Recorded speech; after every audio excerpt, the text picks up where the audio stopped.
রুদ্র আর ঈশিতার গোপন সম্পর্কের কথা এবার জানতে পেরে গেল ফুলকি।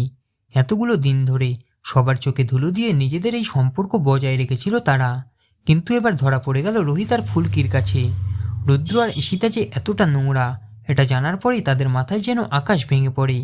রোহিত আর ফুলকি তারা ঠিক করে জনতা উন্নয়ন পার্টির সমাবেশের আমন্ত্রণপত্র রুদ্রকে দেবে। এটার মধ্য দিয়ে রুদ্রকে একটা কঠিন বার্তা দিতে চায় তারা। কিন্তু ইনভিটেশন দিতে গিয়ে রুদ্রর অফিসের ভেতরে যেতে না যেতেই দরজার বাইরে থেকে রুদ্র আর ঈশিতাকে এত কাছাকাছি দেখে চমকে যায় দুজনেই। তারা বুঝতে পেরে যায় তাদের দুজনের মধ্যে সম্পর্কটা আসলেই কি। আর তারপরে রোহিত ফুলকিকে বলে, ফুলকি, রুদ্র এতটা নিচে নামতে পারে? আমার সত্যি ঘৃণা হচ্ছে এবার। আর ঈশিতা তমালের কথাটা একবারও ভাবলো না। এই শুনে ফুলকি বলে, তমাল দাদার কি হবে? সাথে সাথে লাবুদি, তাহলে এবার আমরা কি করব স্যার?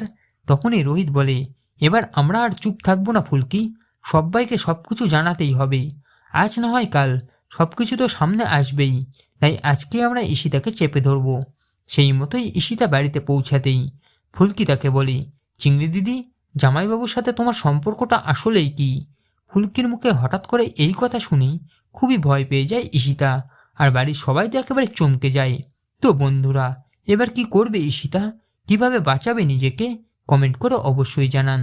মূল ধারাবাহিক দেখতে হলে অবশ্যই চোখ রাখুন জি বাংলার পর্দায়। আর সাথে প্রতিদিন এমনই আপডেট সবার আগে পেতে হলে আমাদের এই চ্যানেলটাকে অবশ্যই সাবস্ক্রাইব করে দিন।